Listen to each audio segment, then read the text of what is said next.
Hello बच्चों, तो आप सभी कैसे हो। आशा करता हूँ कि आप लोग अच्छे होंगे। और आज हम लोग क्लास 7th में चैप्टर 2 से पहले जो पोयम है उसको हम लोग समझने वाले हैं। लाइन टू लाइन इसका मैं प्रोनाउंसिएशन करके हिंदी बताने वाला हूँ। तो आप निश्चित रूप से कलम कापी रख सकते हैं, नोट कर सकते हैं। तो चलिए स्टार्ट करते हैं बच्चों। तो ये आप देख सकते हैं पोयम है स्क्विरल। स्क्विरल का मतलब होता है गिलहरी।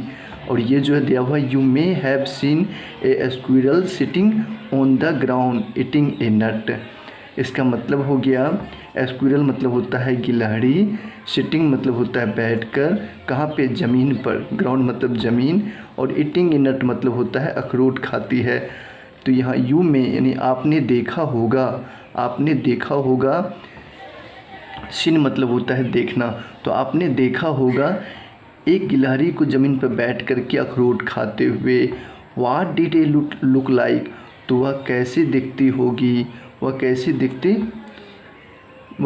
दिखते थे। हियर इज ए पोइट, यहाँ पे डिड का प्रयोग किया गया है, तो यहाँ पे पास्ट टेंस में है। तो what did it look like, वह कैसे दिखते थे। Here is a poet's description of a just as a squirrel, यहाँ एक कवि जो है, यहाँ एक कवि एक गिलहरी के बारे में, एक ऐसे ही गिलहरी के बारे में वर्णन कर रहे हैं। तो अब पोयम यहाँ से स्टार्ट होती है। ही वोर, ये लिखा हुआ WORE, वोर। ही वोर ए क्वेश्चन मार्क फॉर टेल। वोर मतलब होता है पहनना, क्वेश्चन मार्क मतलब प्रश्न चिन्ह जैसा, फॉर टेल यानी कि वह प्रश्न चिन्ह जैसा पूछ पहन रखा है। तो उसका आप पूछ देखेंगे तो प्रश्न चिन्ह जैसा आपको दिख रहा होगा फिगर में, इस प्रकार से बताया जा रहा है वह प्रश्न चिन्ह जैसा पूछ पहन रखी है। नेक्स्ट आगे है an overcoat of grey, और उसके ऊपर जो है, ओवर कोट मतलब हो गया उसके ऊपर एक कोट पहन रखा है जो ग्रे कलर का है यानी स्लेटी रंग का है। An overcoat of grey, और उसके ऊपर स्लेटी रंग का कोट पहन रखा है। He sat up straight to eat a nut, वह सीधे बैठ करके, ही सेट मतलब होता है बैठना, सिट का ये दूसरा रूप है सेट। ही सेट अप स्ट्रेट मतलब सीधा, इट ए नट, वह सीधे बैठ करके अखरोट खाती थी। सेट यहाँ दूसरा रूप है तो खाती थी, वह सीधे बैठकर अखरोट खाती थी।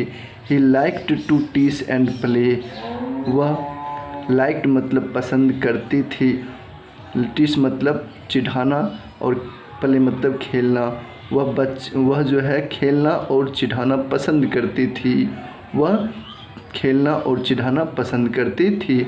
इस लाइन का हिंदी हो जाएगा।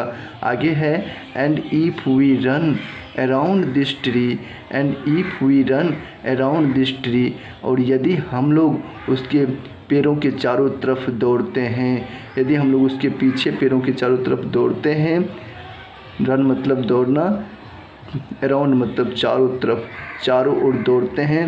He went the other way, तो वह अदर वे यानी दूसरी तरफ भाग जाती है, दूसरी तरफ जाती है, दूसरी तरफ चली जाती है यानी भाग जाती है। He went the other way. तो आपको ये पोयम कैसा लगा, निश्चित रूप से इसको हिंदी आप समझ में आ गया होगा। तो चलिए हम लोग आगे देखते हैं। अगर समझ में आ गया होगा तो आप निश्चित रूप से एक प्यारा सा कमेंट कीजिएगा और लाइक ज़रूर कीजिएगा।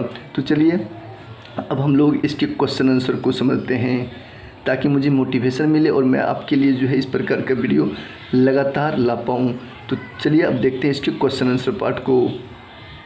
अब है वर्किंग विद द पोयम, यानी कि पोयम्स के साथ आप जो पोयम में पढ़े हैं उसके अनुसार आपको काम करना है। क्वेश्चन पहला है वाई डज द पोइट से द स्क्विरल, मतलब कि कवि जो है गिलहरी के बारे में क्यों कहता है। वोर ए क्वेश्चन मार्क फॉर टेल, यानी कि प्रश्न चिन्ह जैसा पूछ पहन रखा है, ऐसा क्यों कहता है कवि। आगे है ड्रा ए स्क्विरल और find A picture of A squirrel sitting on the ground, यानी कि ज़मीन पर बैठे एक स्क्विरल को आपको चित्र खींचना है। How would you describe its tail, और आप उसके पूछ के बारे में वर्णन कैसे करेंगे। उसका वर्णन करने के लिए कहा जा रहा है, यानी कि उसके टेल के बारे में, उसके पूछ के बारे में बच्चों क्या कहा जा रहा है, वर्णन करने के लिए। तो चलिए हम लोग इसके आंसर को समझते हैं।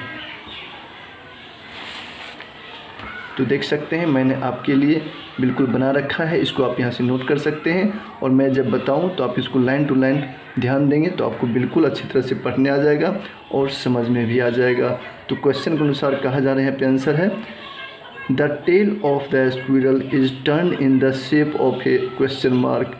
The tail of the squirrel is turn in the shape of a question mark, यानी कि गिलहरी का जो पूँछ होता है वह shape, turn in the shape यानी कि घुमा होता है, प्रश्न चिन्ह के जैसे घुमा होता है। देयरफॉर मतलब अतः, the poet said the squirrel वोर ए क्वेश्चन मार्क फॉर टेल, इसलिए कवि कहते हैं कि गिलहरी जो है प्रश्न चिन्ह के जैसा पूँछ पहन रखी है। वोर मतलब होता है पहनना। तो आपको समझ में आ गया होगा। तो इस प्रकार से कवि वर्णन करते हैं टेल के बारे में। तो नेक्स्ट क्वेश्चन देखते हैं।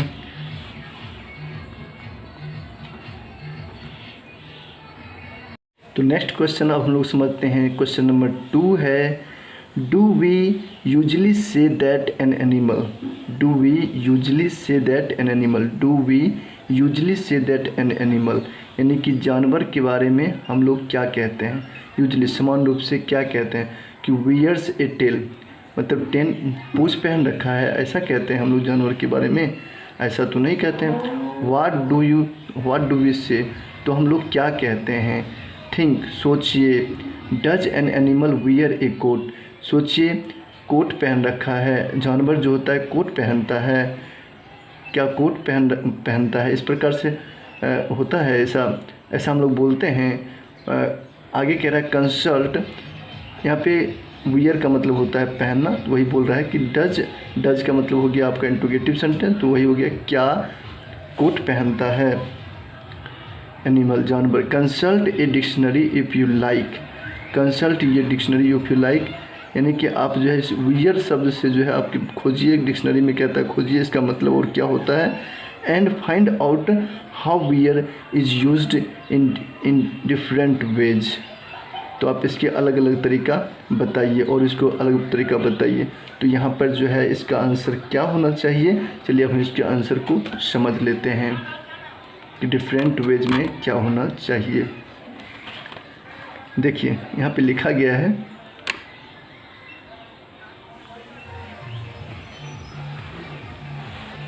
क्वेश्चन नंबर 2 है, no generally we say that an animal has a tail, यानी कि नहीं सामान्यतः वी से दैट हम लोग कहते हैं कि जानवर हैज़ ए टेल, पूँछ, उसके जानवर के पास पूँछ है, ऐसा बोलते हैं, ना कि हम ये बोलते हैं कि वो पूँछ पहन रखा है। An animal wears a tail is poetic language, यानी कि यहाँ जो है आपको कविता का ये भाषा है कि कविता के लिए भाषा प्रयोग किया गया है कि वो पूँछ पहन रखा है। An animal wears a tail is poetic language, तो ये आप नोट कर सकते हैं।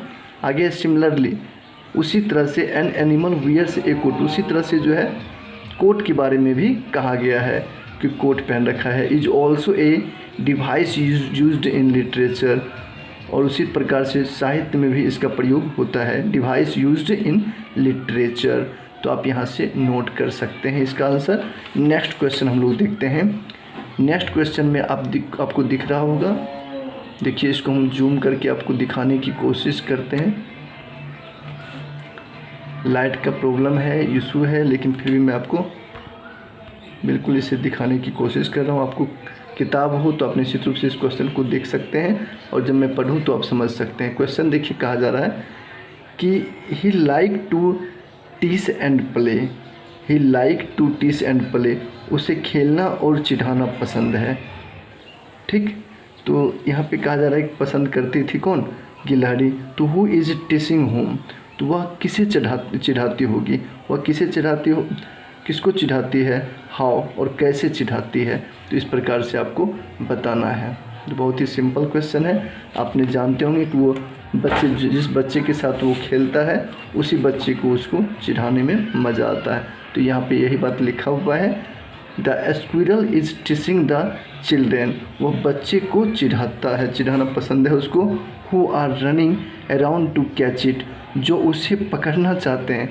जो उसे दौड़ करके चारों तरफ पकड़ते हैं ना, उसे ही वो चिढ़ाते हैं और दूसरी तरफ भाग जाते हैं। तो इस प्रकार से वो चिढ़ाती है कौन, स्क्विरल। क्या चिट मतलब होता है पकड़ना, और अराउंड मतलब चारों ओर। जो हु का मतलब हो गया जो दौड़ कर चारों तरफ उसे पकड़ने की कोशिश करता है। और the squirrel is teaching the children, तो वह बच्चे को चिढ़ाती है इस प्रकार से। तो ये इस प्रकार से आप आंसर लिख सकते हैं। नेक्स्ट वीडियो में हम लोग जो है इसका सेकेंड चैप्टर का जो है पार्ट का हिंदी अनुवाद देखेंगे, और अच्छी तरह से आपको कैसा लगा कमेंट ज़रूर बताएंगे। फिर मिलते हैं नेक्स्ट वीडियो में। Thank you, all the best. यहाँ तक देखने के लिए आपका दिन शुभ हो।